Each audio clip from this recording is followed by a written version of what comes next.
Bom dia a todos que estão já presentes aqui na nossa sala virtual, hoje com o professor Robson. Ele é paleontólogo aqui da nossa Universidade Federal do Paraná, do Departamento de Geologia do setor de Ciências da Terra. E hoje o nosso tema será paleobotânica, como entender a evolução das plantas fósseis e relacionar com as características das plantas atuais, encontradas em um jardim, numa praça, num parque aí na sua casa. Então, são todos bem-vindos novamente. Hoje nós temos uma conexão internet que está melhor. Ontem tivemos que adiar essa live para hoje, né? Hoje, então, já estamos aqui. Eu vou passar a palavra para o professor Robson. Já temos 20 professores na sala também. E eu vou acompanhando aqui o comentário de vocês, conforme vocês forem colocando aqui perguntas, curiosidades. No final, o professor Robson também vai poder sanar essas dúvidas, curiosidades. Eu passo então a palavra agora para o professor Robson e a apresentação dele já está certinha aqui na tela. A palavra é sua, professor. Ok, Muito obrigado. obrigado. Obrigado pela presença. Obrigado, Marcel. Obrigado pela presença de todos e todas. É um prazer muito grande falar com todos nesse momento, principalmente nessa situação de isolamento que nos encontramos, e agradecer então a SBG Paraná e à Prefeitura pela oportunidade de compartilhar esse momento com essas informações que, no momento ou depois, quando retornarmos às atividades, serão úteis para as atividades que vocês poderão desenvolver com seus estudantes, envolvendo o tema das plantas. Essa apresentação, na verdade, é uma síntese. Ela pode ser tranquilamente transformada em um curso, né? É nessa perspectiva que eu estou trabalhando desde o momento que eu comecei a analisar a BNCC e ver que o assunto plantas é bem importante para as séries iniciais. Bom, essa apresentação eu estou disponibilizando, ela vai ficar a acesso, tem uma licença então disponível, vocês poderão então utilizar ela. Provavelmente eu vou deixar na página da SBG um link, falar com o Marcel como nós vamos fazer, mas ela ficará disponível para vocês usarem, né, com essas informações e os créditos que eu estou atribuindo aos autores que eu consultei. Então, como eu falei, eu me baseei na Base Nacional Curricular Comum, que trata justamente dos conteúdos, né, as unidades temáticas que devem ser desenvolvidas nas áreas, especificamente aqui das áreas de ciências, no segundo ano, especificamente, mas é claro que uma análise na base BNCC é possível encontrar outras séries em que esse assunto pode fazer parte. Nesse caso, na unidade temática Vida e Evolução, nós temos, então, como objeto de conhecimento as plantas, e dentro das habilidades que devem ser desenvolvidas, nós temos essas três, ou seja, descrever as características de plantas, tamanho, forma, cor, fase de vida, local onde se desenvolve, e também relacionar com a vida cotidiana. Descobrir e relatar o que acontece com as plantas na presença e ausência de luz. E outra habilidade é identificar as principais partes da planta: raiz, caules, flores e frutos. Já digo que tem um erro, na minha opinião, referente a esse tema, que na verdade deveria ser raízes, caule, folhas e poderíamos chamar de flores, né? Mas eu vou tratar sobre outro termo, estruturas reprodutivas, que é muito mais amplo que simplesmente flores e frutos. E a função de cada uma, né, e a relação das plantas com os demais seres vivos. Então, é nesse contexto que eu tenho essa apresentação. Também alerto que é uma apresentação diferente do que normalmente vocês vão encontrar, porque eu procurei sintetizar dentro das partes de uma planta os aspectos evolutivos. Normalmente não é isso que nós encontramos nos livros ou mesmo em artigos ou na internet. Normalmente você tem trabalhando a evolução nos grupos. E aqui eu vou trabalhar a evolução, os aspectos da evolução, nas partes que compõem uma planta, ou nas diferentes plantas. Vamos adiante. Como que eu estruturei a apresentação, essa conversa, este diálogo com vocês? O que é palibotânica? As partes de uma planta e o que é uma planta? O tempo. É muito importante entendermos a dimensão do tempo.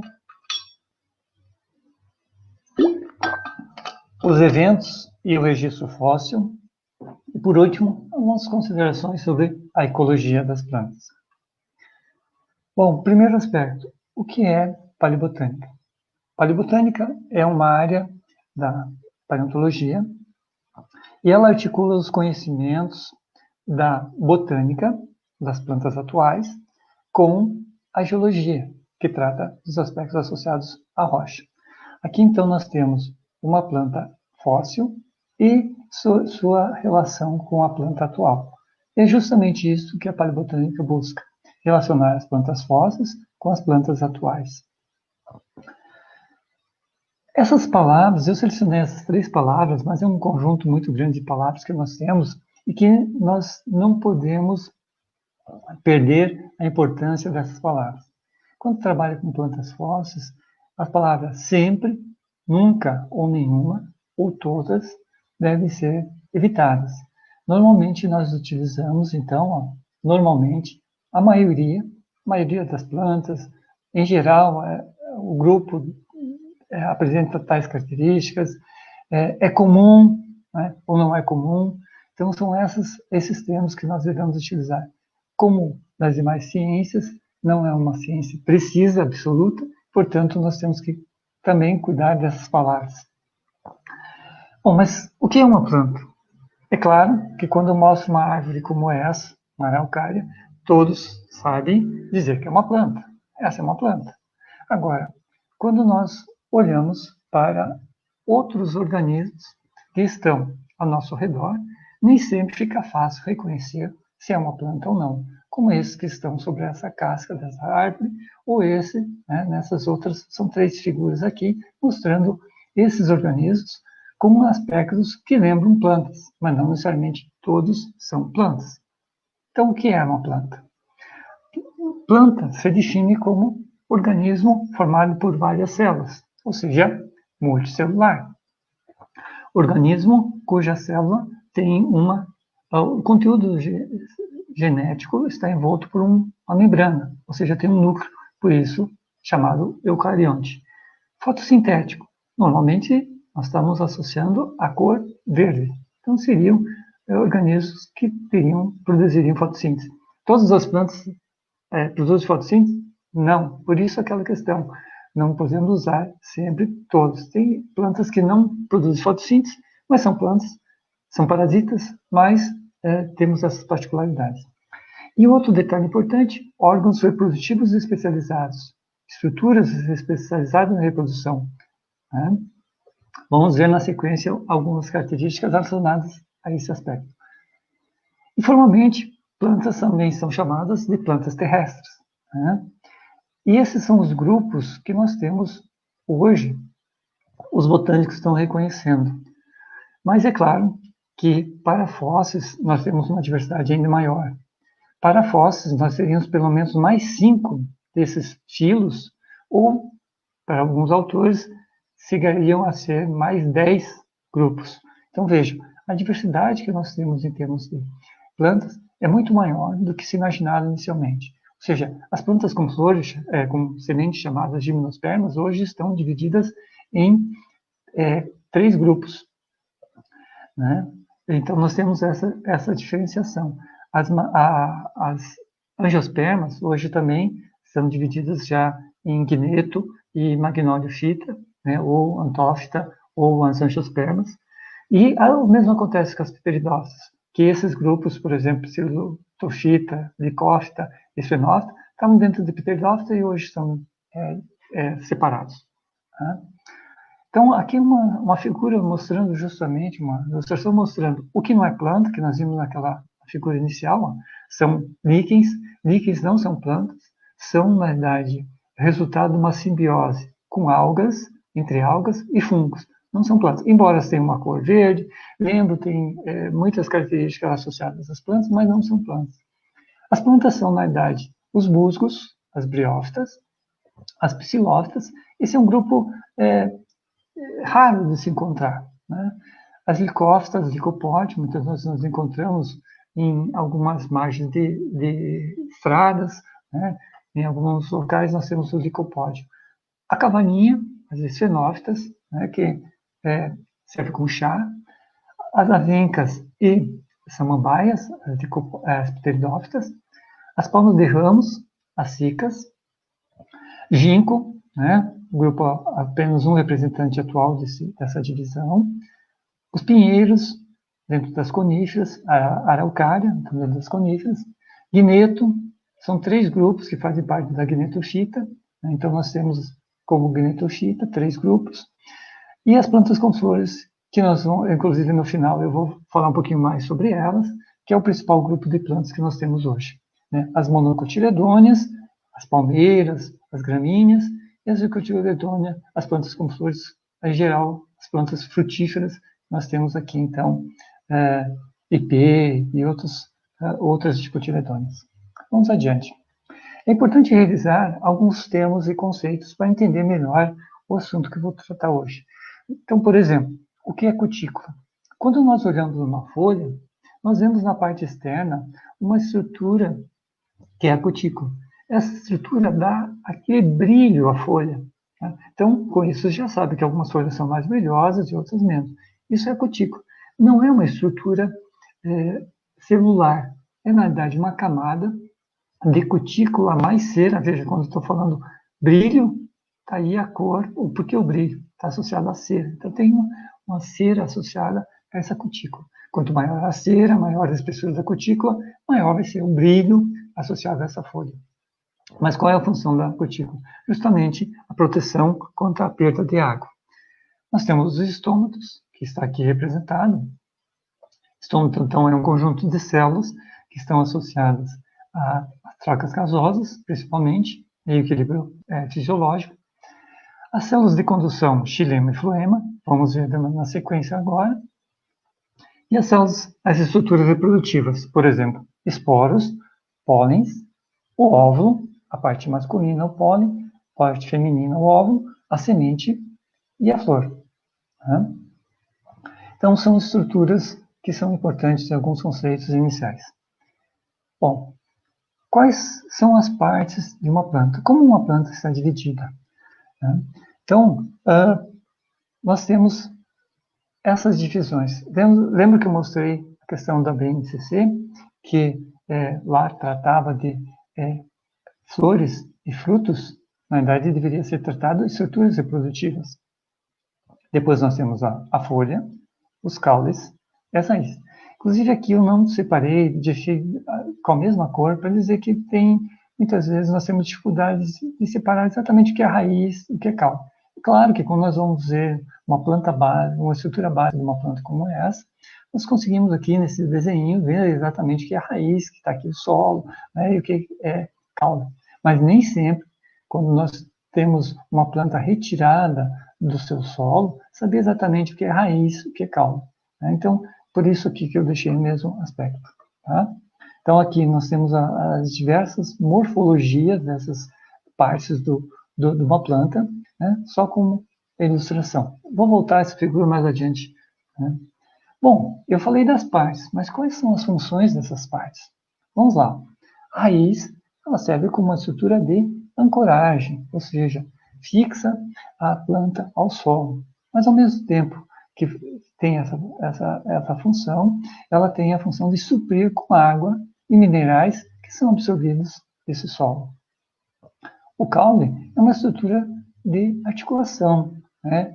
Ao mesmo tempo, então, dá suporte à planta, a partes aéreas, e muitas vezes com conexão com a raiz. A folha. A folha, na verdade, é o laboratório de a planta. Por quê? Lá é que ocorrem as reações de fotossíntese e respiração.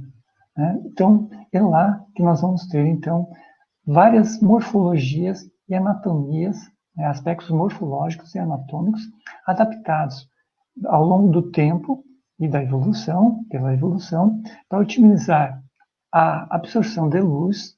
Nós vamos ver, inclusive, uma relação muito interessante da luz com uma tendência nas plantas, né, e com dióxido de carbono também.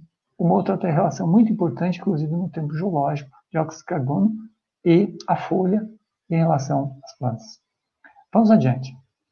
Bom, agora que nós já vimos as partes das plantas, é hora da refeição.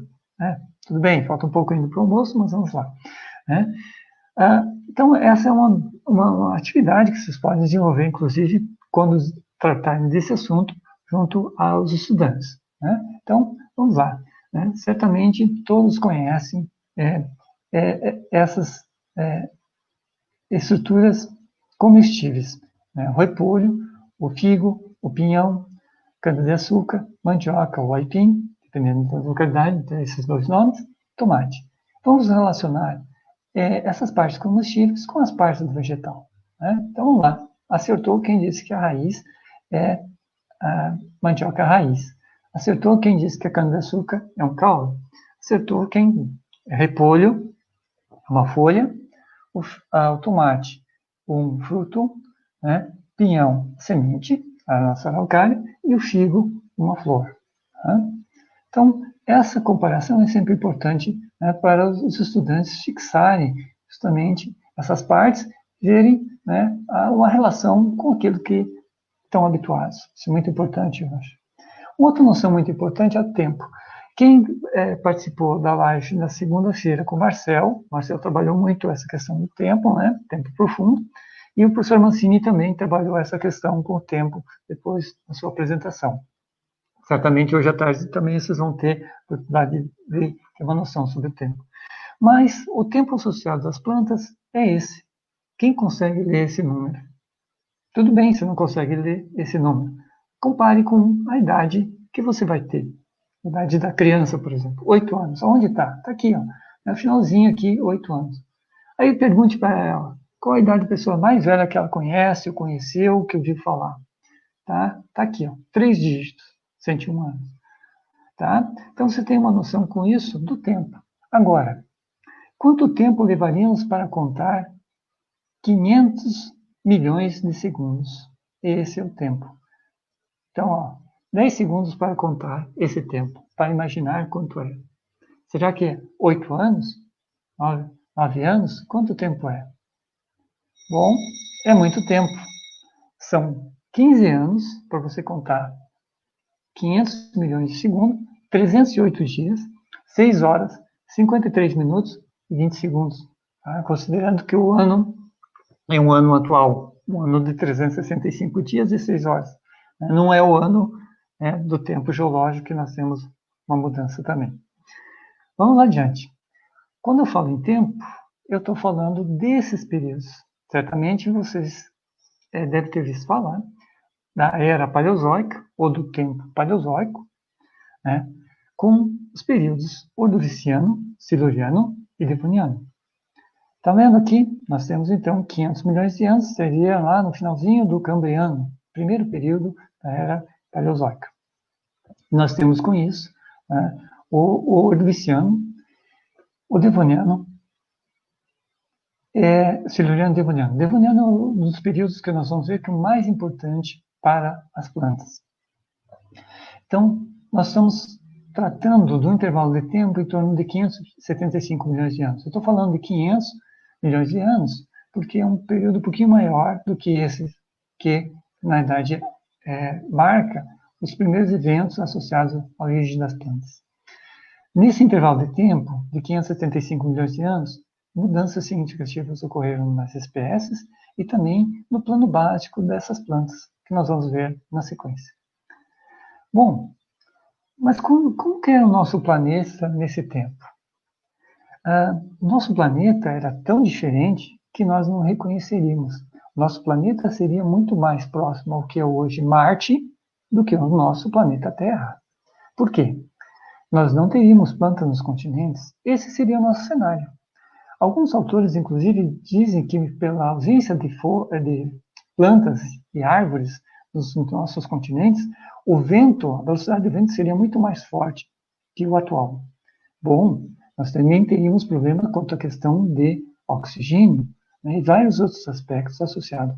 Poucos organismos teriam condições hoje de viver nesse ambiente que nós teríamos. Certamente esse céu azul que vocês estão vendo nessa figura não reflete como era na realidade. Provavelmente o céu não era tão azul como se imagina nessa reconstrução. Outro detalhe, quando eu falo que o nosso planeta era diferente, vejam como eram os continentes nesse momento. Então aqui nós temos o continente onde nós estávamos, Gondwana, e outros blocos aqui nessa região. Eu pus aqui o Paraná de ponta cabeça porque, de fato, o Paraná estava de ponta cabeça. Ou seja, nós estávamos com a parte norte voltada para o sul. Depois, nós vamos girar aqui, ó, vir para o sul e vir para cá, para o norte, e aí inverter. Por isso que eu pus o Paraná de ponta cabeça aqui. Né? Então, nós temos aqui ó, já o siluriano, veja que a configuração aqui muda. Ó. Esses blocos aqui se unem, tá? E é esse momento justamente do Ordoviciano para o siluriano que nós vamos ter a origem das plantas terrestres. Outro detalhe importante é a questão do clima. O clima do nosso planeta não tinha nada a ver com o clima atual. Como eu falei do cenário, também o clima não tinha nada a ver. O clima era muito mais frio no início do Ordoviciano que hoje, que essa é a linha atual. Vamos dizer que esses são os dados do Scotes, né?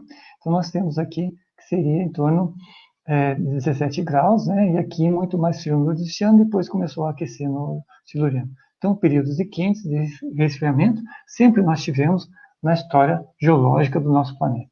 Tá? Então veja um planeta totalmente diferente. Nós não reconheceríamos o nosso planeta se nós tivéssemos que voltar numa máquina do tempo e chegar no período nosso planeta ordoviciano. Poderiam chamar planeta Terra ordoviciano, né? Nesse sentido. Bom, esse site aqui é muito importante, que vocês conheçam e visitem, tem muitas informações, esses mapas são clássicos, mas são todos desses autores, Scotes. Né? Também tem vídeos deles disponíveis no YouTube, só procurar pelo nome, vocês vão encontrar. E esse outro aplicativo aqui que eu acho muito importante vocês conhecerem, vocês podem trabalhar, quem fez cursos comigo já presencialmente, já apresentei esse aplicativo, e é interessante trabalhar, né, que está disponível aqui. Eu até ia mostrar, de ontem para hoje eu retirei todos os vídeos da apresentação, porque estava muito pesado, então vocês têm a possibilidade de consultar esse site. Vejo que todas as informações que estou apresentando, preferencialmente estou informando a fonte, para vocês poderem ir atrás e buscarem essas informações que vão auxiliar muito na preparação do material didático de vocês para as suas atividades. Mas, né, aqui eu mostrei, ó, pus aqui, ó, primeiras folhas, as primeiras árvores, as primeiras flores e a dispersão das gramíneas. Que relação isso tem? É como eu estava falando para vocês, a questão do oxigênio e CO2. Esse gráfico mostra em verde, tá, o oxigênio e em cinza o CO2. Então, observe que aqui nós estamos há 500 milhões de anos, 400, 300 e assim por diante. Então, vejam, no Devoniano, que é aqui em torno de 400 milhões de anos, nós temos as primeiras folhas. As folhas foram muito importantes, porque elas fizeram esse primeiro pico aqui, ou seja, elas começam a absorver o CO2 do ar e, com isso, começam a depositar o CO2. Né? E, com isso, você tem um aumento do oxigênio na atmosfera. Com as primeiras florestas, nós temos o segundo pico aqui, tá? Até o final do Carbonífero, quando aí tem uma queda, com a extinção, inclusive, lá no final do Permiano. Depois nós vamos ter o quê?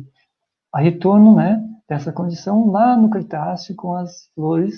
E depois, novamente aqui, ó, quando nós estamos com a dispersão das gramíneas. Outro período importante, que é essas gramíneas, os nossos capins, eles são extremamente importantes para a fixação do CO2 e, né, essa questão da taxa CO2-oxigênio. Essa é uma imagem de uma reconstrução das primeiras plantas. Eu ia disponibilizar ela aqui, ela está em 3D, tá? Nesse site vocês poderão visitar e olhar. Eu não vou disponibilizar, não vou apresentar aqui porque ela é muito pesada, né, e ela consome muito em termos de energia para uma apresentação como agora, né? Então, mas busquem, vai ser bem interessante, vão ver aqui ao final as primeiras plantas, como era o ambiente de crescer. Então, aqui seria um ambiente marinho, e esse aqui seria uma enseada, um braço, né, onde estariam essas primeiras plantas. Eu vou voltar a falar delas na sequência. Bom, agora então vamos ver essa síntese. Quais são os eventos que surgiram primeiro e quais são os mais recentes? Então, dentro da história das plantas, as primeiras estruturas a surgirem foram os esporos resistentes.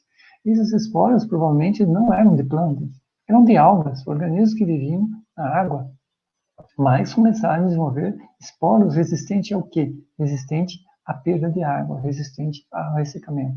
Uma espessura maior na parede dessas estruturas, chamadas esporos. Depois nós temos as cutículas, lembrando que é evitar a perda de água. Estômatos, trocas gasosas, tecido vascular, o xilema e o floema surgem praticamente junto.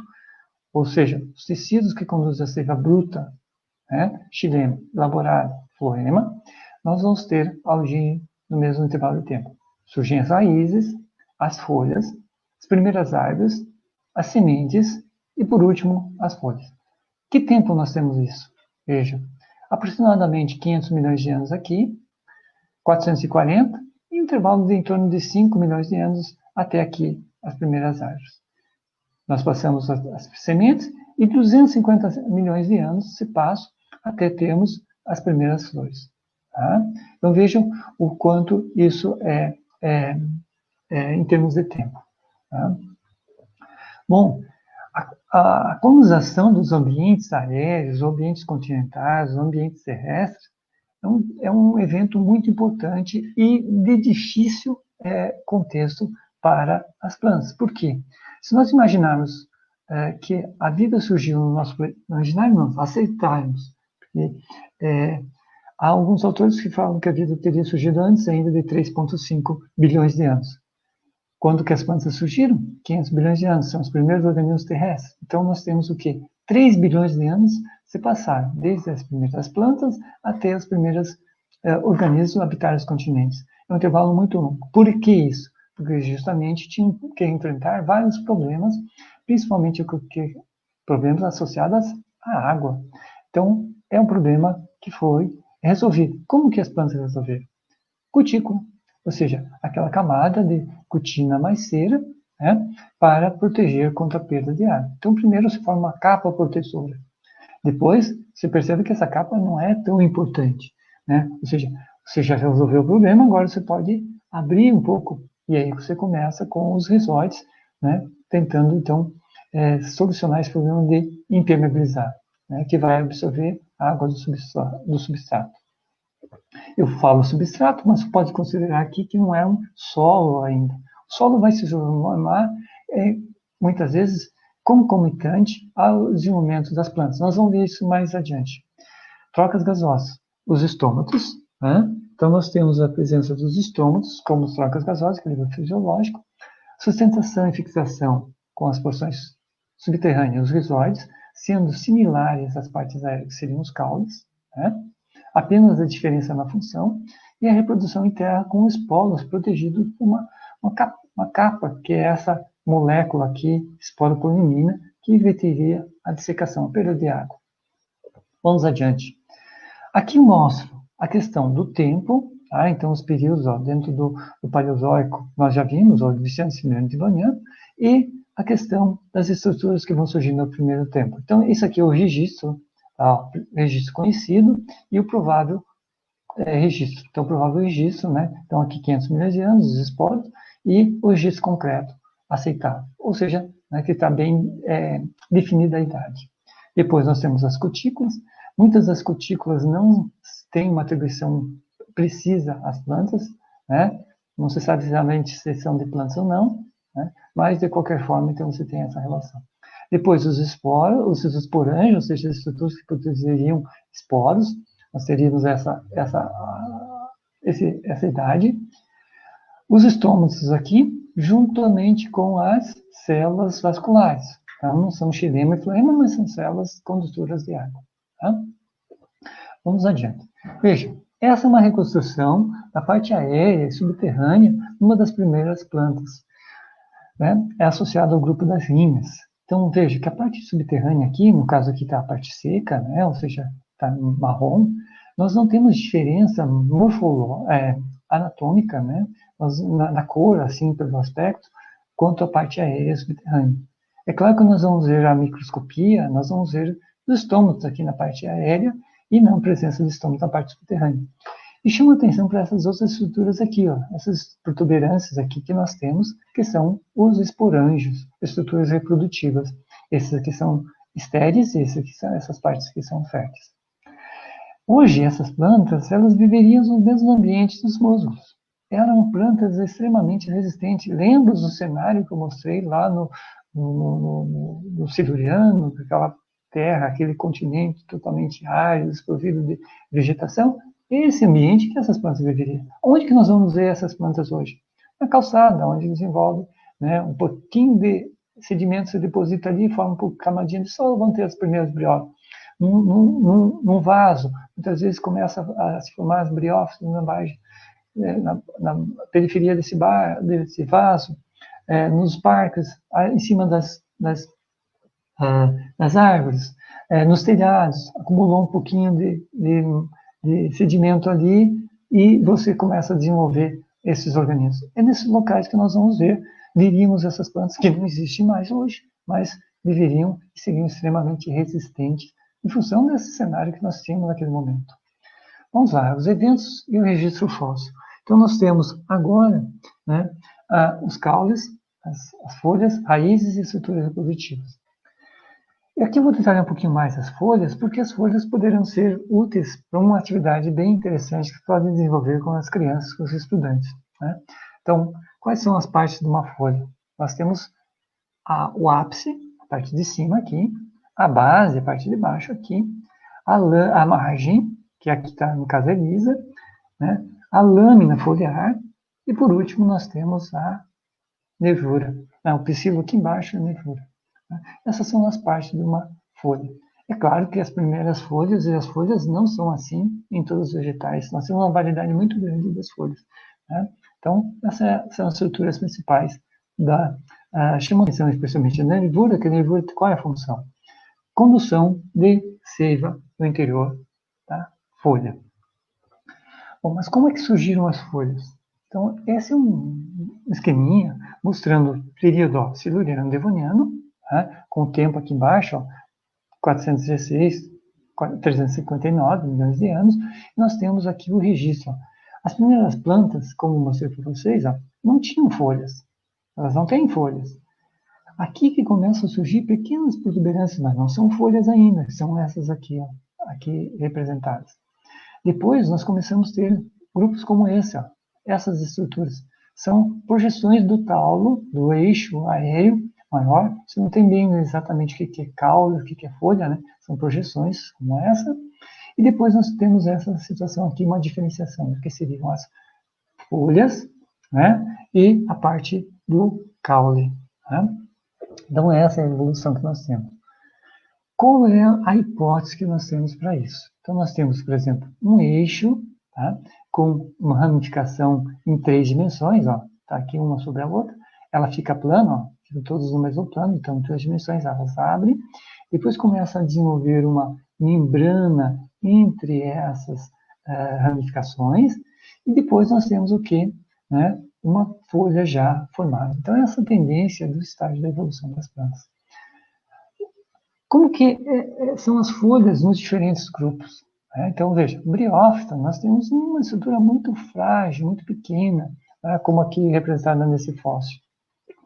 A partir da dicófita, aqui nós temos as folhas propriamente dito. Aqui nós não teríamos folha ainda. Não são folhas ainda. São projeções, né, da parede desse caule. Não seriam folhas ainda. A partir daqui nós teríamos a folha propriamente dita, que tem uma estrutura de condução interna, uma nervura aqui única.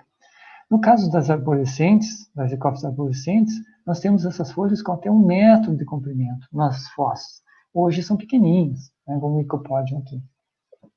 Esse outro grupo, a característica é ter folhas formando estruturas como se fossem guarda-chuvas, né? Então, são o quê? Elas estão dispostas na região de nó, como é o caso de queiceto. Nós temos aqui, né, essas folhas dispostas nos nós, no entrenó sem folha. Estão formando pequenos guarda-chuvinhas.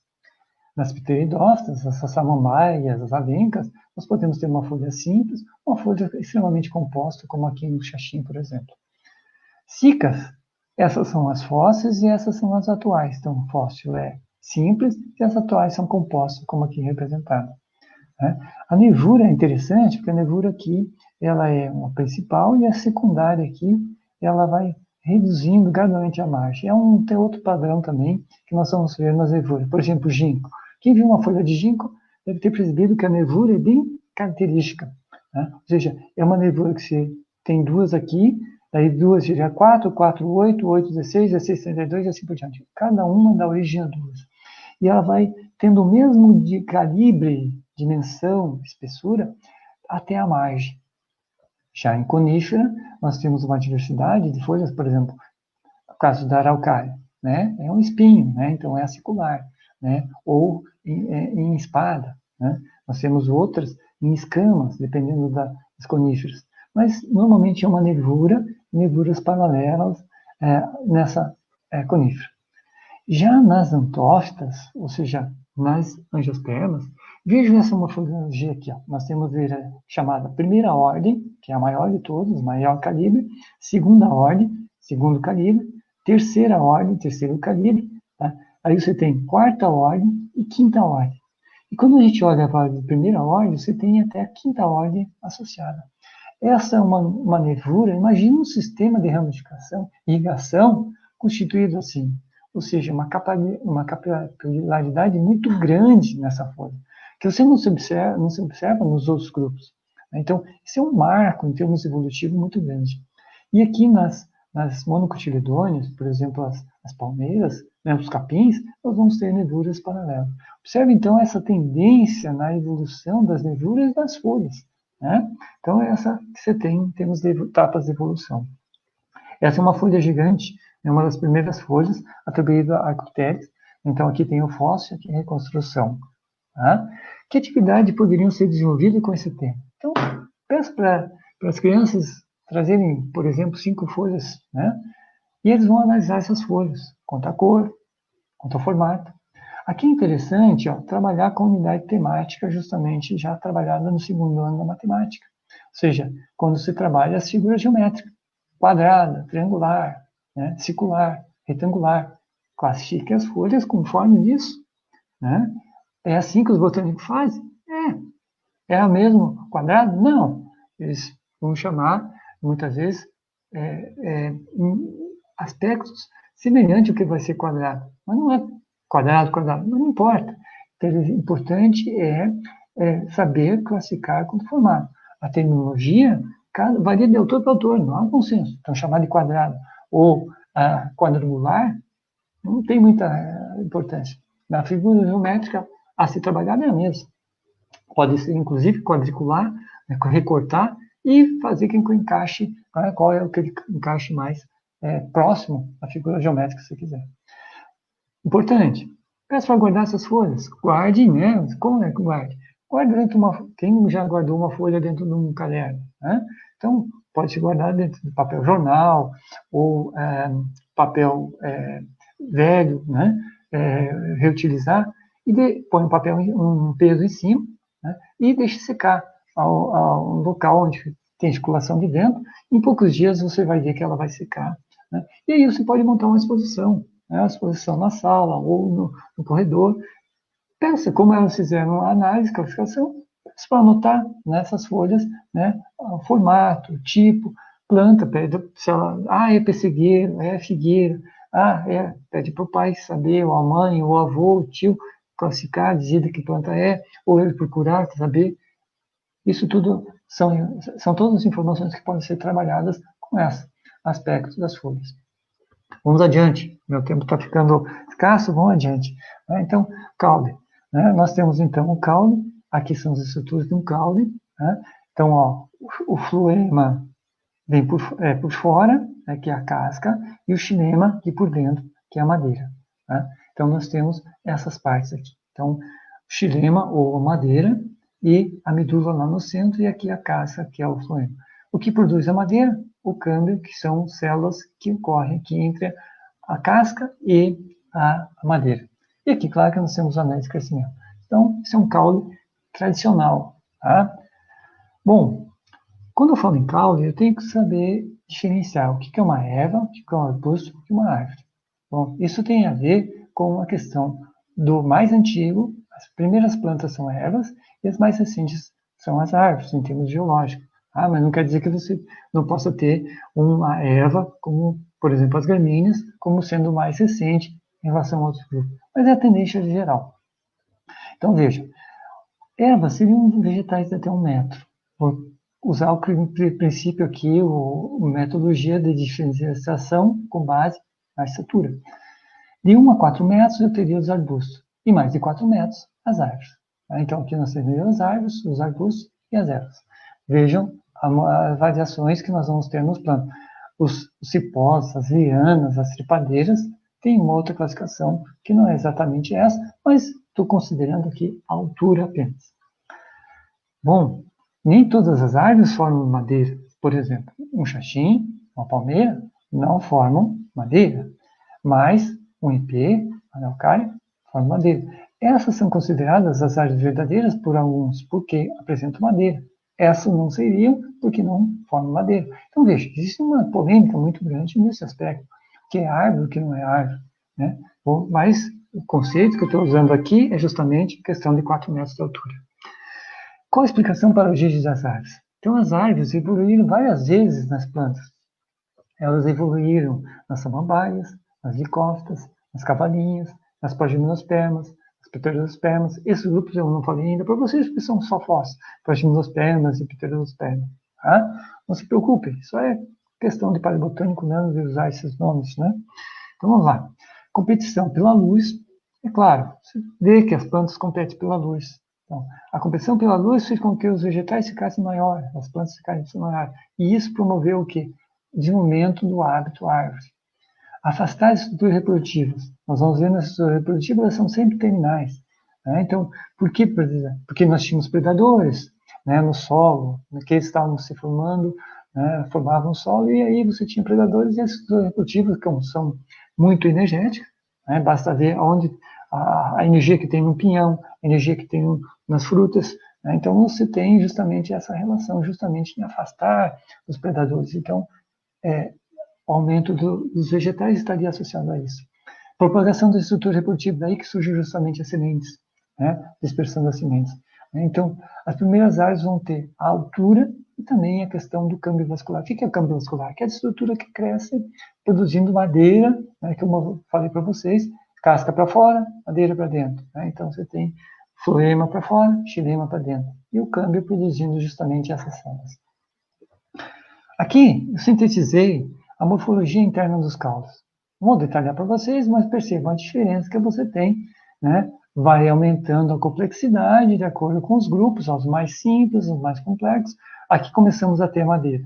Sica, nós temos uma madeira muito pequenininha, que é medula praticamente, aí tem o xilema e uma madeira muito pequena, uma camadinha de pequenos centímetros. Conífera, que daí é praticamente só madeira, e aqui nós não temos mais madeira também, ó, veja uma outra tendência, né? Os bambu não tem madeira, né? Não é madeira, propriamente dito. Né? E aqui uma árvore como essa, por exemplo, a antófita, né? O angiosperma, vai ter madeira também. Tá? Então vejam que é essa morfologia do caule. Tá? Aqui essa figurinha interessante, mostrando justamente o quê? A evolução das árvores quanto ao aumento, ó, aqui tem de 0 a 50, e aqui o tempo, 500 até 300 milhões de anos. Então, ó, siluriano, devoniano, carbonífero. E observamos justamente o quê? O aumento do tamanho das árvores, tá? Das plantas. Então, as primeiras plantas surgem lá no devoniano, ó, tá? Então, ó, junto com as primeiras sementes e primeiras folhas, né? O autor aqui está pondo tudo em 370 milhões de anos. A divergência sempre quanto a essas datas, não se preocupem, sigam o autor, veja que aqui eu estou seguindo 2 autores, cada autor está dizendo uma coisa, então isso não tem que se preocupar, é aproximadamente, né? Então vai dizer, Devoniano, tá bom. E aqui, ó, justamente aquele gráfico que eu mostrei para vocês, ó, esse autor, né, tá aqui a referência aqui embaixo, mostrando justamente essa relação com o CO2 e o oxigênio, tá? Vamos adiante. Esse é um cenário de uma reconstrução do carbonífero, mostrando essas árvores gigantes aqui, as ecófitas, né, com até 50 metros de altura, como na figura anterior, as samambaias aqui, né, algumas outras samambaias aqui, ó, tá? Aí nós temos as cavalinhas, tá? Aqui também estou indicando que existe uma reconstrução 3D, vocês que estão usando muitas vezes professores óculos 3D, tem na internet, procure reconstrução de carbonífero 3D, eu também não estou apresentando aqui porque é muito pesado, mas tem uma reconstrução, você pode viajar dentro dessa floresta do carbonífero com óculos 3D, bem interessante. E aí, atividade com caule. Que atividade vocês podem desenvolver? É um tipo de caule, se é ramificado, único, torto, liso, pode ser observado essas aspectos ao assistir televisão, em filmes, animações. Né? Quando você tem, por exemplo, aqueles filmes que você tem que sair de um ponto e ir até o outro, principalmente esses que mostram diferentes cenários, né? Nas ruas, nas praças, olhando pela janela, né? Então, você vai ver aspectos regulares na casca, se são fendidas, lisas, a copa, o formato da copa, né? As árvores no cortado, né? Então as partes estão cortadas, né? Se tem alguma cicatriz aqui, está rachada, né? Você pode analisar isso também nos móveis que tem na sua casa, nas portas, no lápis, os tipos de lápis, lápis preto, lápis colorido, qual a cor da madeira que está nesse lápis, né? Por baixo da tinta, é claro. Os palitos de dente, palitos diversos que nós podemos ter quando são de madeira, né? Então, essas são atividades. Por exemplo, no filme Bom Dinossauro, se vocês olharem, vocês vão ver que o cenário é muito bonito, muito interessante. Aqui, por exemplo, você tem gramíneas e aqui tem as coníferas, né? Quando ele está passando aqui nos diversos cenários, começa a ver as árvores secas aqui nesse ambiente com problemas. Aqui, quando os bisões estão no pasto, né, são as gramíneas. Então, veja, diferentes cenários, diferentes condições das plantas desenvolver. Contexto, né, o dinossauro aqui procurando os alimentos. Você tem que se imaginar que as angiospermas coexistiram 260 milhões de dinossauros. Certamente, vários dinossauros tinham relações com as angiospermas, plantas com as flores. Né? A maior parte não, mas 60 milhões de anos, temos que ter em mente isso. Vamos lá para as raízes. Ó. Briófitas, nós não temos raízes bem pronunciadas. Licófitas são, hoje, são pequenas, bem pequenas, mas nas fósseis nós temos raízes enormes, por exemplo, aqui 2 metros de diâmetro, mas são raízes muito superficiais. Esfenófitas, as cavalinhas, veja, o mesmo padrão que nós temos no caule, nós temos raízes. Pteridófitas, os caules subterrâneos, as arborescentes, aqui as raízes são aéreas, aqui sim, esses pontinhos são as raízes, aqui são as raízes dos galhos, né, das folhas. Sica, veja a raiz como é de sica, né? Coníferas, aí aquelas raízes axiais, pivotantes, também chamadas, né? As fasciculares, as cabeleiras, raízes, né? São todos nomes, isso não se preocupe com o nome, só vejam a forma e se preocupe com a forma aqui. Né? O nome varia de autor para autor. Mesma coisa aqui, ó, tipo de raiz que está presente aqui. Então, essa é a tendência. Ó. Raiz, você ter tendência a uma única raiz. Né? Isso está associado também com a questão da semente, questão da madeira, questão da árvore e o hábito. Tá? Então, outro detalhe importante é essa figura aqui. Ó, tá? Vejam, as plantas vão aumentando o seu tamanho, como nós vimos, ao mesmo tempo vão aumentando o seu tamanho das raízes para dar sustentação. Não adianta ter uma árvore de 50 metros de altura se você não tiver uma raiz que vai sustentar esses 50 metros de altura. Tem que ter o suporte.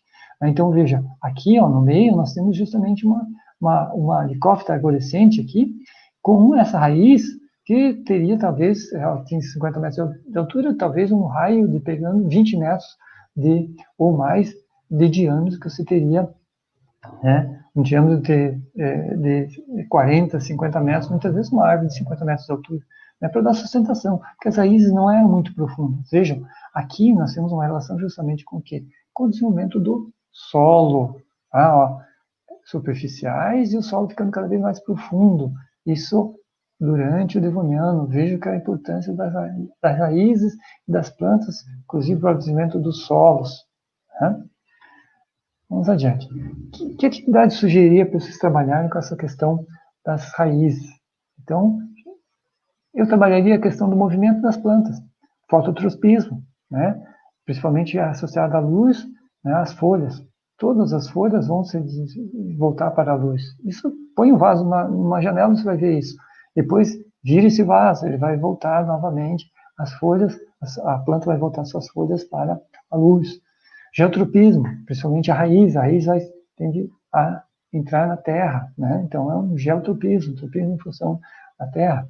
Então, por exemplo, trabalhar com germinação, melhor coisa de trabalhar em potes, né? Guardar em caixa fechada, em diferentes situações, diferentes cores, tá? E acompanhar a germinação, fazendo anotações, né? Pode ser sementes de feijão, tomate, qualquer coisa, né? Estimule a criatividade, né? Também um terrário, muito, muito interessante, quem cuida do terrário sabe, né? Não é qualquer planta que você vai pôr dentro desse terrário, né? E as condições que você precisa para manter esse terrário. Então isso ensina muito sobre os aspectos. Ou mesmo uma horta na escola. Bom, vamos agora para a última estrutura, as estruturas reprodutivas. Nesse caso, então, nós vamos ter o quê? As estruturas iniciais, ó, sempre terminais, ó, tá vendo? Terminais, aqui as estruturas terminais.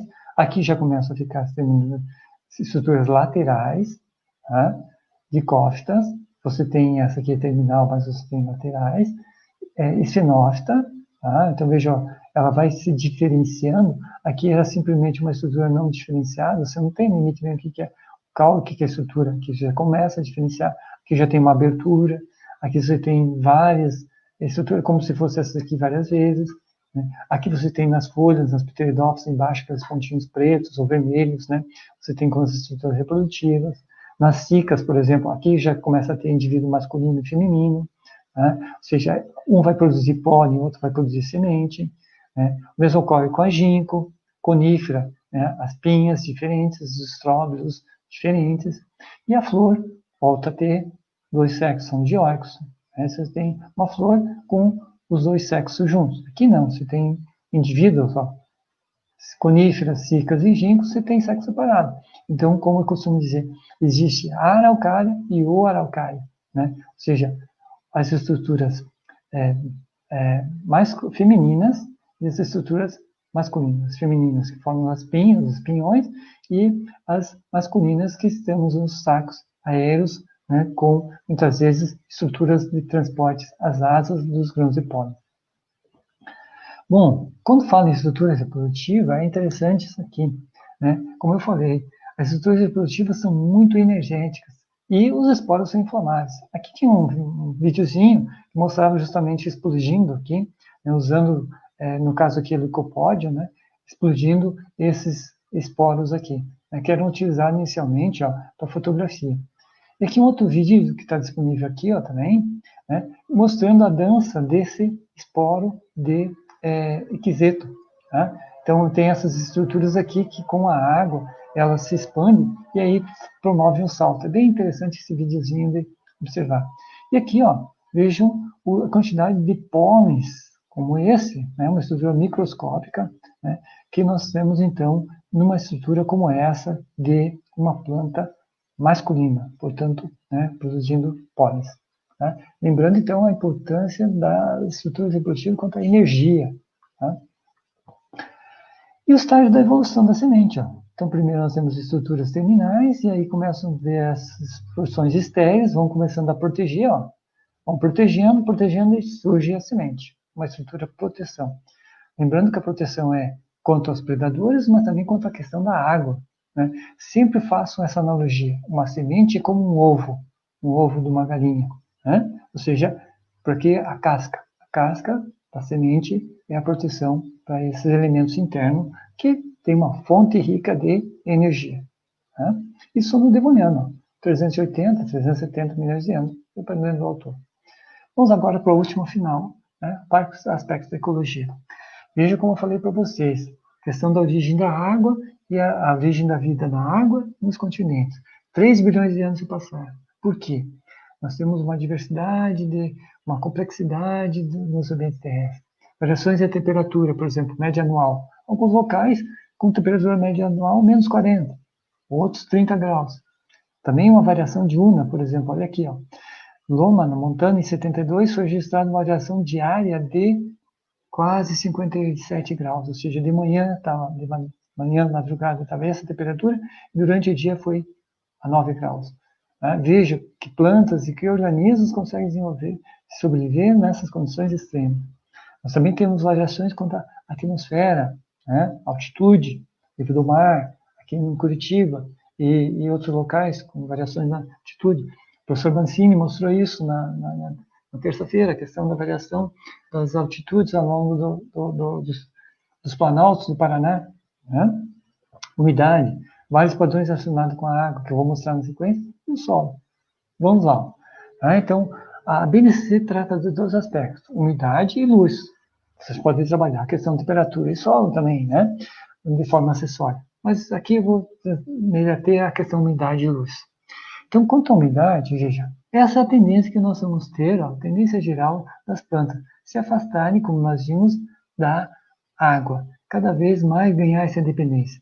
Essa independência foi quanto à questão dos estômagos, da cutícula, da semente, da questão das estruturas condutoras, né? As angiospermas hoje têm vasos, são estruturas especializadas só para condução de água, e que as coníferas não têm. Então, essa foi a tendência geral. Ou seja, de sair do ambiente aquático, que é um ambiente chamado hidrófilo ou aquático. Veja que as variações dos autores aqui, ó. Um autor chama hidrófilo, outro chama plantas aquáticas e algas. Aquático. Hidrófilo, higrófilo ou palustre, né? Ambiente de pântano. Aqui já um pouquinho mais seco, aqui mais seco. E vamos lá para o xerófilo, um ambiente seco. E aqui nós temos o nível freático, ó. Então a água está no nível freático, né? E aqui nós começamos a diferenciar. Então, nós temos sempre essa tendência, evitar a perda de água e aumentar a eficiência do transporte dessa água no interior do vegetal. E aqui alguns exemplos desses grupos que nós temos. Observe as características também, né? Uma cactácea em relação a uma planta aquática. Vamos vários aspectos associados a isso. Quanto à luz, nós podemos ter, então, os heliófitos, que se envolvem no sol, e os fiófitos, que se envolvem à sombra. Então, se nós essa aqui eu não fotografei, mas se eu tivesse mostrado para vocês, se fotografar tudo lá, as plantas não estão lá, porque é onde bate sol, né, só a parte úmida que nós vamos ter. Então, essa é uma questão com a luz. Né, ó, essa aqui, né, lá para o lado de lá, eu teria um cenário como esse. Bom, essa é uma reconstrução. Então, quando você trabalha com reconstruções como essa, nós vamos ter várias informações. Tudo isso que eu falei para vocês está reunido nessa figura aqui. Né? Nós temos a morfologia das folhas, a morfologia das raízes, o hábito, se é uma árvore ou não, tudo isso. Ó, isso aqui é uma reconstrução no Permiano da Itália, o Permiano equatorial, há 280 milhões de anos, mostrando essa situação. Vamos ver um detalhezinho. Ó. Aqui eu fiz uma união das informações do autor. As coníferas, né, estão lá atrás, as coníferas, tem a informação, inclusive, a coníferas com folhas coriáceas, coníferas com folhas mais finas, indicando locais perto da água, mas eu não vou detalhar aqui, depois vai ficar disponível para vocês poderão ler com detalhe isso aqui e ver que justamente as características das folhas, das plantas, estão associadas aos ambientes, e com isso você consegue reconstruir um cenário como esse. Sem essas informações, não conseguiríamos. Então, tem muitas informações num ambiente como esse. Você pode trabalhar uma reconstrução qualquer, como essa ou outra, com não só os animais. Sempre digo assim, ó, sempre olham, todas as crianças olham só os animais, não olhem para as plantas. Mas se não fossem as plantas, os animais não estariam aqui. Tá? Então, vamos lá. Plantas e humanos. Isso é um outro aspecto importante, bem nesse se trata, né? Então, vamos lá. As angiospermas são as mais importantes. Por isso que nós sempre tratamos preferencialmente das angiospermas. Mas, porque elas afetam diretamente a existência humana. Todas as plantas cultivadas para alimento, madeira, usos medicinais, fibras de papel, têxteis, tecidos, né, não estão associadas às angiospermas. Grande parte é isso. Hábitos variados, nós temos pequenas sem caules, plantas flutuantes, grandes árvores. Alguns eucaliptos são tão grandes quanto as sequoias, e são plantas com flores. Né? Extraordinária variedade de hábitats, salgado, água doce, trópicos. Né? Então, vários aspectos a ser tratados. Essa é uma questão importante. Ó. Quem comeu grama? Ah, eu não comia grama. Quem come grama é cavalo, e assim por diante. Mentira. Olha só. Né? Vocês certamente comeram grama hoje. Quem não comeu grama hoje é porque não comeu trigo, arroz ou milho. Né? Por quê? Você pode não ter comido a folha grama, mas comeu a semente grama do trigo, do arroz, do milho. E as gramíneas é um passo evolutivo importante. Poderia ser só uma palestra só sobre gramíneas e evolução das gramíneas, tamanha o significado importante que nós temos das gramíneas. Vamos adiante, então. Todos comem grama, tá? Sementes de gramínea. E aí, é importante tratar desse aspecto. Nos próximos 20 anos, provavelmente até menos, nós teremos uma extinção muito grande das espécies associadas à seleção artificial que o homem está produzindo. Ou seja, o homem tem mudado a evolução das angiospermas. Ele tem selecionado as plantas mais saborosas e menos tóxicas. Com isso, ele está domesticando poucas das espécies, né? Em torno de 300 espécies. Né? Dessas 300, apenas 100 responde por 95% das calorias consumidas. 20% dos tacos têm grande importância para os humanos. Por exemplo, as gramíneas, que são as poáceas, né? Trigo, arroz, milho, cana-de-açúcar, feijão, soja, lentilha, amendoim, são as fabás, grãos de amido, batata, né? Veja, então, as produzem óleo, coco, girassol, então são em torno de 100 espécies só, as outras estão sendo descartadas. Isso não pode acontecer. Né? Nós temos que manter essa diversidade. Então, isso é muito importante para o futuro. Veja aqui só mostrando a evolução das frutas em relação ao tempo. Né? As frutas são relativamente recentes em termos geológicos. Surgiram ali nos 40 milhões de anos, últimos 40 milhões de anos. Claro que nós não temos os fósseis das frutas, nós temos as estruturas, os esporos, né? Os pólens, na verdade, que é pólen, não esporo, das flores, que indicam justamente essa evolução das frutas. E como última atividade, justamente essa, buscando identificar a questão do meio ambiente. Ó.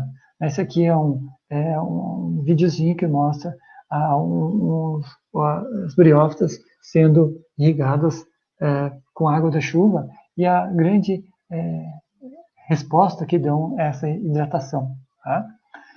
E aí você pode fazer essa análise. Né? Um caule liso, rugoso, o que se envolve mais? Né? Onde se envolve? Na base, no meio, na região norte, região sul, né? Região com mais luz, menos luz, com mais umidade, menos umidade, podendo fazer essa atividade.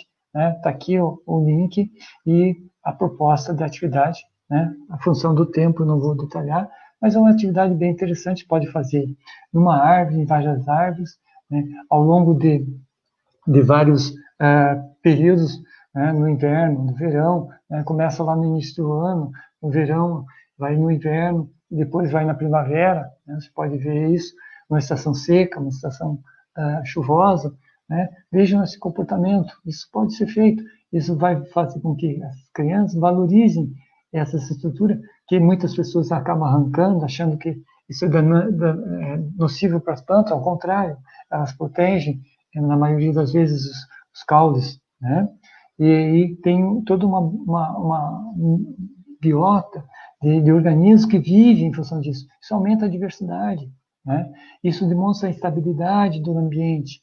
Se é um ambiente, se você tem um ambiente hostil, você não tem, muitas vezes, o aumento dessas estruturas. Acho que é isso, né? Então, outras atividades que poderiam ser desenvolvidas, né, com outro tipo de substrato, a exposição no local mais rígido, no solo mais rígido, mais espesso, mais luz, mais úmido, né? Plantas que vivem em locais mais úmidos, mais secos, né? Tipos de raízes, né? E assim por diante. Sempre, não esquecer de relacionar a morfologia com a ecologia e as adaptações com a evolução. Sempre é importante, né, ver para entender, mais do que simplesmente saber que é uma folha quadrada, Saber por que aquela folha é quadrada? Ver com aspectos ecológicos, isso é fácil de buscar a questão adaptativa, evolução, né?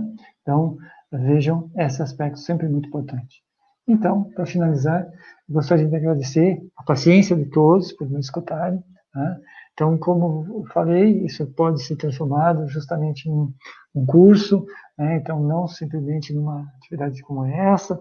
Eu tive que correr, desculpa, é tanta informação e que eu não consigo, né, sintetizar muitas vezes, que eu acho que tudo é importante para vocês saberem, e essa muitas vezes é a minha falha, né, querer passar para vocês essas informações. Mas, de qualquer forma, a ideia é justamente essa, né, abrir um horizonte, mostrar para vocês que há uma possibilidade muito grande de trabalhar com as plantas, e vocês mesmos, conhecendo e valorizando as plantas, vocês vão poder trabalhar muito mais esse tema com as crianças, que muitas vezes só querem falar de animais, animais, animais, esquecem dos vegetais, e eu acho que são tão ou mais importantes que os vegetais. Esse, então, agora eu vou finalizar e voltamos lá para o Marcel para ver as perguntas. Perfeito, professor Robson. Muito obrigado pela sua palestra, sua live. Estava maravilhosa. Eu fiquei aqui vidrado também nesse assunto de plantas, que eu gosto muito também. E eu vou repassar aqui para o professor muitos agradecimentos, né, das professoras, professores que estão assistindo, muitos mesmo. Muitos deles, inclusive, já conhecem o professor dos cursos lá da Gerência de Educação Interna, né, uma parceria com a Gerência de Educação Integral, desculpa, uma parceria do UFPR, né, também com a Secretaria de Educação, e já conhece, o professor já é querido para esses professores lá. E agora ficou para muitos outros também. Nós temos várias perguntas aqui. Posso começar? Se eu tiver condições de responder, vamos lá. Sim. A professora Regina Camargo, essa pergunta mais para o início lá da sua apresentação, ela comenta, né, naquele gráfico de relação entre a quantidade de oxigênio e de gás carbônico, ali é onde que a gente pode inserir, indicar o surgimento das algas, bem no início lá, né, da história. As algas estão lá no início. Sim, professor. As algas, se você considerar as cianotícias, elas estão associadas à origem da vida. Então, portanto, você tem lá no início, né? Esse gráfico não vai mostrar isso, porque antes mesmo de ter oxigênio na atmosfera, você começa a ter as algas, né? Porque é elas que vão mudar justamente essa mudança na composição da atmosfera, de uma atmosfera redutora, sem oxigênio, para oxigênio. E aí que você tem justamente a participação das algas. Então, o primeiro estágio é lá, em torno de 3 bilhões de anos, né? E depois isso se intensifica com os estromatórios, que estão associados a cianobactérias, né? Então, você tem a associação das algas, isso está em torno de 2,5 bilhões de anos, e vai se aumentando. E lá no início do Ordoviciano, você tem uma diversidade muito grande de algas. Todos os grupos de algas que nós temos hoje teriam surgido no Ordoviciano. E essa radiação das algas, especialmente um grupo das cloroxíceas, é que teriam radiação para dar origem às plantas terrestres. E é lá no Ordoviciano que se começa esse novo pulso, né? Mas nesse gráfico que eu mostro para vocês, só tem um aumento um pouquinho, né, nessa variação. Então, as algas estão lá no início, antes das plantas. E é claro que nessa outra sequência você não tem significativa a alteração em relação à participação das algas, mas sim mais das plantas. Tá? Acho que é isso. Obrigado, professor Robson. Estou colocando alguns comentários deles na tela aqui também, enquanto a gente vai para outra pergunta. E o que eu iria dizer também, na verdade, isso aqui de fato, essa semana aqui de lives e essa semana que a Prefeitura promove, isso realmente é uma parceria, porque o professor fala aqui, nós levamos esse conhecimento até esses outros professores e eles, por sua vez, vão repassar isso, vão digerir da forma deles esse conhecimento e jogar lá na ponta da sociedade, né, nos pequenos, como até comentou uma professora. Então é uma parceria de fato, muito legal isso. Então, a professora Eliette, ela pergunta, né, qual que foi o fator essencial ali para a transição daquele ambiente desértico? Ela até pergunta, era um deserto antigamente, quando o professor mostrou aquele slide da terra nua, Eu comentei ali no chat, né? Chovia nessa época já tinha movimentações atmosféricas. Só que parecia um deserto porque não tínhamos as plantas terrestres. Então, e É, depois elas chegaram. Ela pergunta como que foi essa transição até chegar nas gramíneas depois. tá. As gramíneas são bem depois, né? Muito depois. E assim, professor, quando fala em gramíneas, tem que pensar assim, essas primeiras plantas, lembrariam as gramíneas? Lembrariam, por causa do porte. Mas elas seriam gramíneas? Não. Como eu falei, compare com as briófitas. Que ambiente você tem essas plantas? Ambiente assim, as briófitas hoje não se envolvem tente plantar uma briófita. É mais difícil, muitas vezes, plantar uma briófita e deixar ela crescer natural, né? Você pode transplantar ela, mas plantar é mais difícil, né? Então, essa questão, veja, era um ambiente hostil. Chovia, a chuva levava todos os detritos, as partículas de rocha, para o mar direto, né? Lavava tudo. Imagina uma calçada sendo lavada cheia de partículas de sedimento, né? Lembra aquelas construções, quando você termina a construção, tem que limpar a calçada, né? Então, veja, tem um monte de areia e fragmento de tijolo, não sei o quê. Você vai lavar, né? Hoje, a água, né? Nós estamos problema da água, mas lavando a calçada, o que acontece? Você leva tudo aquilo embora. Agora, se você tiver uma planta, essa planta vai reter. Você começa a reter esse material. Ela vai começar a alterar esse material, vai transformar esse material com matéria orgânica, resíduos da própria planta, folhas que caem, fragmentos que caem, vão transformar em solo. Vai ter toda uma biota ali também, ou seja, micro-organismos. Hoje nós temos as minhocas. As minhocas nós não tínhamos naquele tempo. Minhocas são depois. Você não tinha. Você tinha provavelmente o quê? Vermes, anelídeos, outros anelídeos, que não minhoca, né? E organismos que comeriam essas partículas vegetais em decomposição e formariam esse solo, né? E com isso você tem o desenvolvimento das primeiras condições. Veja, os animais provavelmente vieram depois, né? Então você teria um ambiente totalmente desértico, como eu falei. Vejam a paisagem de Marte. Essa seria a nossa paisagem terrestre, um ambiente hostil, né? Então, oxigênio também, a concentração era bem menor, como eu mostrei. Então, você não teria. Eu costumo dizer assim: se nós voltássemos a máquina do tempo para o mundo ordoviciano, siluriano, nós teríamos que conviver como nós conviveríamos hoje em Marte. Né? Talvez a questão da gravidade não seria tão importante, mas a questão do oxigênio, teríamos que usar máscaras. Né? Máscaras de oxigênio. Então, todo o cenário, eu costumo dizer que você se alimentaria. Não teria alimento nenhum, teria que ter levado alimento. Iria comer só o quê? Algas e os animais que estariam no ambiente aquático. Né? Então, essa situação, eu costumo brincar com as crianças, inclusive, se elas querem voltar no tempo dos dinossauros, né? Na época dos tiranossauros, sim, mas o que você vai comer? Fruta, de fruta não tinha. Então eu vou comer capim também não tinha. Então você tem que, né, justamente todo um cenário diferente. E a Terra vai sendo moldada pelas plantas, como hoje ainda, né, elas continuam. Claro que o homem tem avançado muito, mas se você deixar, a gente observa muitas vezes a recuperação muito intensa da vegetação nos ambientes que foram abandonados. Você pega lá, por exemplo, Chernobyl, né, foi abandonado, a vegetação está retomando, e ela tem essa força, mas, como o homem tem uma força muito maior, acaba destruindo, mas você tem essa mudança nos ambientes associados justamente às plantas. E as gramíneas foram o último estágio, né? Elas têm várias adaptações a ela, a questão ao fogo, elas são resistentes ao fogo, elas queimam em cima, embaixo elas continuam vivas, questão do próprio caule. E aí passou o fogo, elas voltam com mais força ainda. Ou questão de seca, por exemplo, na África, muito comum nos documentários se vê isso.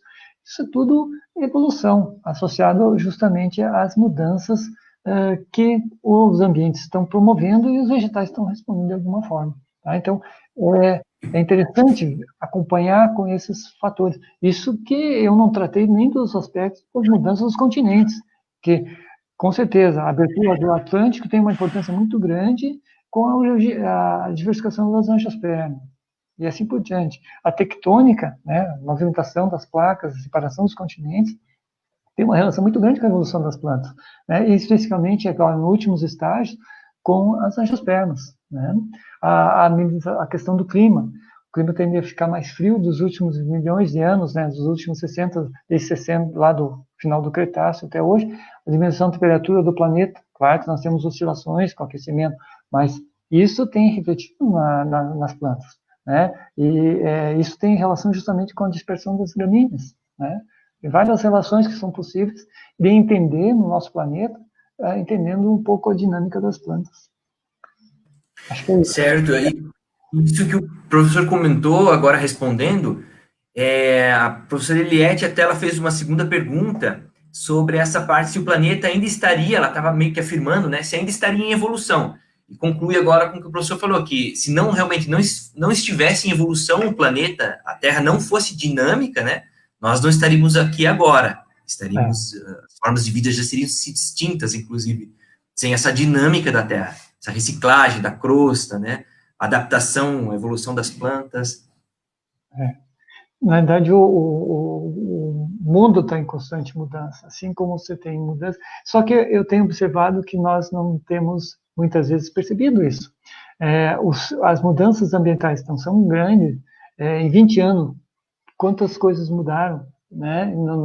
Eu vejo onde eu moro, tinham várias árvores e hoje não tem mais, e nós não temos observado tanto quanto as mudanças estão sendo importantes para nós. Então, com certeza, esses aspectos evolutivos estão ocorrendo e nós não estamos percebendo muitas vezes que as plantas estão, de alguma forma, reagindo. Vejam essa mudança climática, né? Hoje, muitas vezes, as plantas já estão florindo e não é nem primavera, né? Elas acham que já é primavera, elas estão tentando responder, e muitas vezes elas estão doentes, né? Eu costumo dizer, não adianta você deixar uma araucária só sozinha, tem que preservar a araucária. Não, tem que preservar as outras juntos. Se a araucária sozinha, ela morre. Ela precisa das outras plantas para dar suporte. Ela é um ser vivo como o outro, ela não vive sozinha. Né? Sozinha ela morre. Basta ver quando ela está isolada, né? Ou ela está num parque junto com as outras. Olhe para ela, você vê quando ela está verde e ela parece, costumo brincar, ela parece estar feliz, né? Você olha para as plantas, parece observar isso, né? E é um aspecto que você vê quando ela está isolada, ela parece que está seca, né? As folhas não estão verdes, não estão com aquele brilho. Isso reflete de alguma forma, parece que ela está realmente doente, e elas estão, né? E essas doenças que elas estão tendo vão refletir justamente nos aspectos evolutivos. A seleção ocorre. Pode ser mais lento? Pode, mas você tem, com certeza, vários aspectos sendo selecionados em função dessas mudanças que estão ocorrendo, com certeza. Não tem como, né? Nós estamos em constante mudança, nós não estamos observando isso, né? Estamos nos preocupando com a tecnologia e esquecemos de observar a natureza está respondendo a isso, com certeza. E ainda tem uma outra pergunta sobre esse tema. Será que então, os desmatamentos, né, o uso excessivo dos recursos naturais pode levar a uma desertificação generalizada novamente, semelhante àquela que existia nesse início do Fanerozoico lá, né, naquela época, ou antes até? Ou ela está exagerando, ela perguntou. Não, não, com certeza. Como eu falei no último slide, né? Essa seleção artificial que o homem está fazendo está influenciando negativamente. É claro que, por sorte, no nosso planeta, nós temos grupos sempre defensores. Normalmente, eu vou valorizar os cientistas, né? São grupos de pessoas associadas muitas vezes a ciências, e junto com esses, nós temos que ter, aliás, os professores. Se nós não tivermos junto a nós, cientistas, os professores, nós não temos ciência, porque os professores é que promovem justamente a divulgação da ciência e a valorização da ciência. E com isso, o que acontece? Muitos cientistas estão se preocupando com isso e estão fazendo bancos de sementes, né? Esses bancos de sementes não é necessariamente para nossa geração, para a geração futura. E isso é justamente para preservar essa diversidade, né? Eu, quando olho para uma plantação de monocultura, por exemplo, eu não vejo um aspecto bonito, eu vejo um aspecto perigoso, porque se você produzisse em agrofloresta, que é a tendência do futuro, você consegue produzir muito mais alimento que numa monocultura. É claro que quem é da agroindústria vai me criticar muito por isso, mas não é isso que a gente observa. Se você vê uma floresta, o quanto de produção de biomassa ocorre na floresta. As tecnologias nossas não estão voltadas para isso. Nós conseguiríamos produzir muito mais alimentos, em menos escala, em mais qualidade, mas nós temos que mudar a tecnologia, porque a tecnologia está sendo feita sempre por quê? Mecanização, automatização de monocultura. Por que não fazer justamente, e alguns estão indo nessa tendência, né, em culturas diversificadas? Né? Você tem isso que se observa na natureza, isso se observou nas angiospermas. Você tem as graminhas no sotobosque, ou seja, abaixo das árvores, no copa das árvores, e abaixo você tem o sotobosque, e tem as intermediárias, ou seja, você tem comprimento de luz, que é o principal elemento para as plantas, né? Sendo absorvidos por diferentes grupos. Então, você tem aquelas que vivem embaixo das plantas grandes, absorvendo comprimentos de onda de luz que as primeiras não capturaram. As primeiras são menos seletivas, elas pegam, né, um grupo. E as últimas, elas pegam o que sobram, pegam, digamos assim, os resíduos, outros comprimentos de ondas. E é isso que nós teríamos que fazer, ou seja, não uma monocultura, mas sim culturas diversificadas. Como que vamos fazer isso? Temos que investir na mesma tecnologia. Foi uma tendência, né, podemos voltar, que era inicialmente. Nós estamos vendo isso, a agroecologia tem mostrado isso, que nós temos essa solução. É viável? É. Na situação atual, talvez não, mas é o futuro. Nós temos que, não temos mais área, muitas vezes, para crescer. Nós temos que otimizar o pouco que nós temos. Nós podemos fazer, e tem vários documentários falando sobre isso já, em escada, né? Você cultivar em escada, né? Em escala, como se fosse escadas, né? Então, você aumentar a tua área no mesmo local, aumentando essa área, né? Então, são estratégias que têm que ser desenvolvidas, né? Então, eu acho que esse é o caminho, né? Diversificar as nossas plantações, né? Mas, é claro, tem toda uma questão social e econômica por trás aí, e que, né, podemos começar a divulgar essa nova tendência, né? E, com o tempo, mudar o cenário, né? Sim, com o tempo, né? Porque a gente precisa alimentar as pessoas do mundo hoje. Mesmo com toda a abundância que nós temos de alimento, quase 1 bilhão, né? Passam fome ainda. Mesmo com as monoculturas, talvez porque seja mal distribuído esse alimento, né? Se concentre em alguns, haja muito desperdício. E tem. O principal aspecto que eu vejo é assim, nós não sabemos nos comer ainda. Pega uma fruta e tira a casca, tira a semente, só come uma parte dela. Nós ainda não aprendemos a comer, né? Talvez nós tenhamos que comer toda ela. Bom, tem parte que é tóxica, não sei, nós temos que...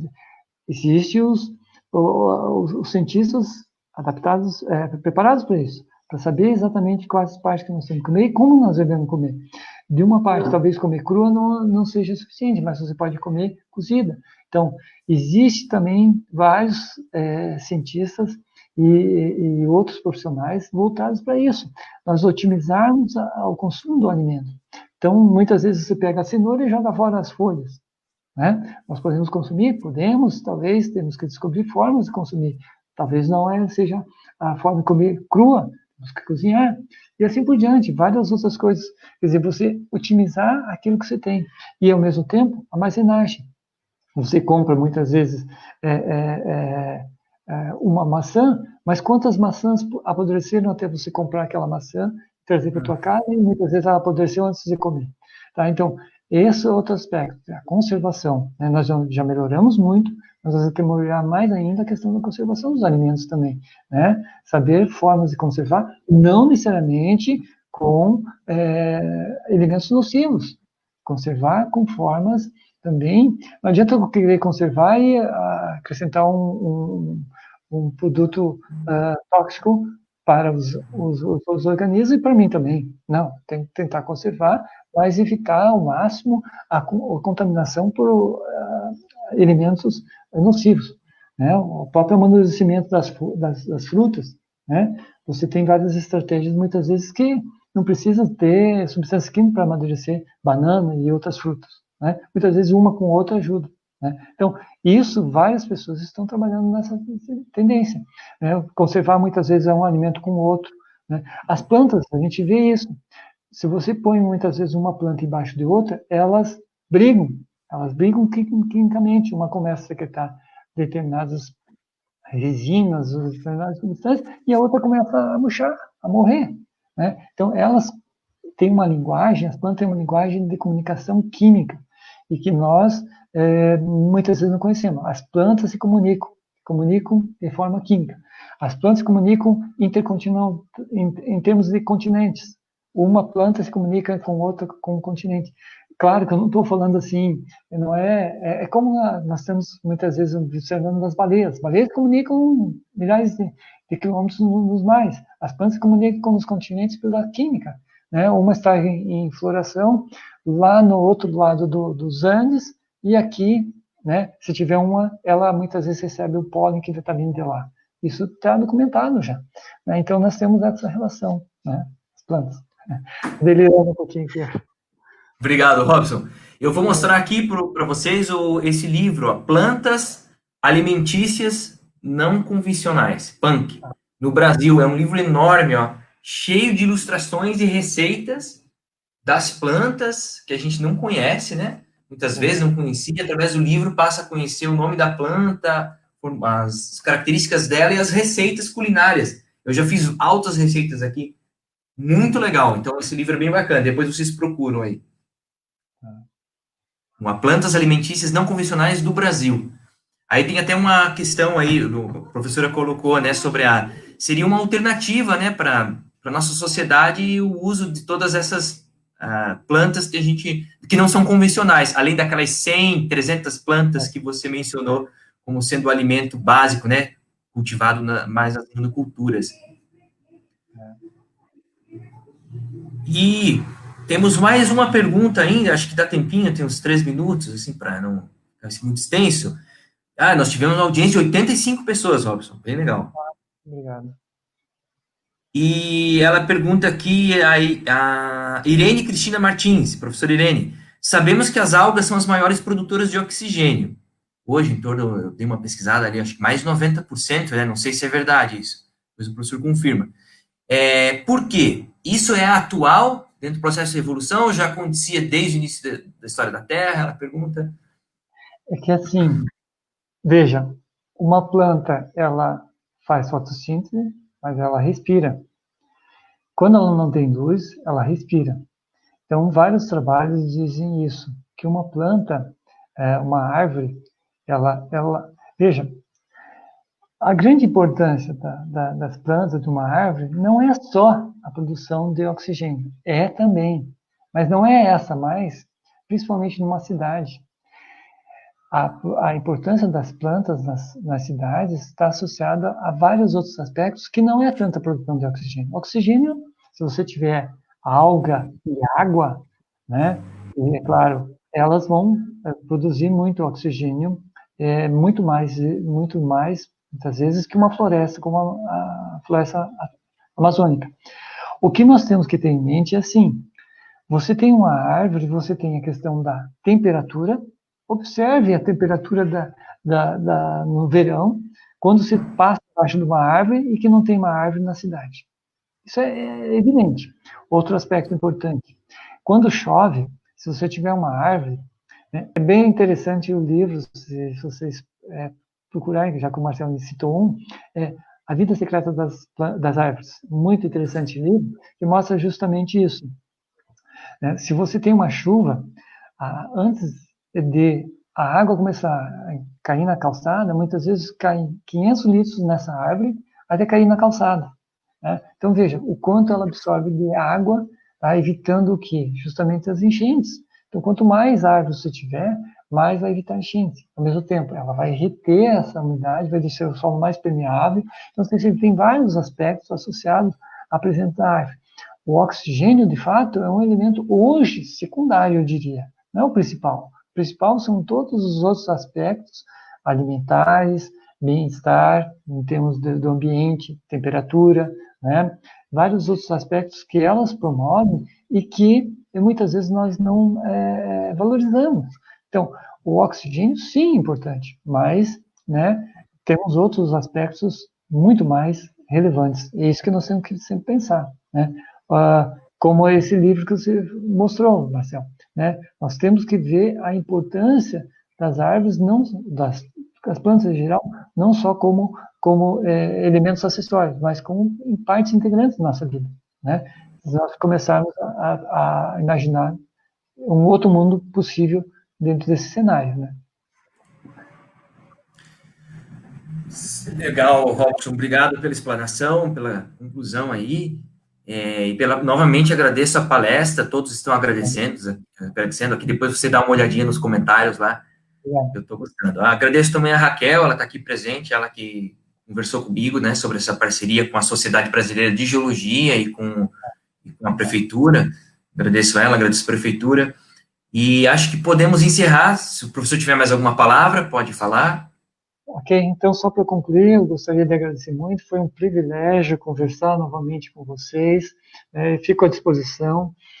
Quem foi já ah, parceiro no curso, né, presencialmente, sempre tem uma relação muito grande com o pessoal da prefeitura, a Kelly, a Santina, agora também com a parte ambiental, com a Adriana.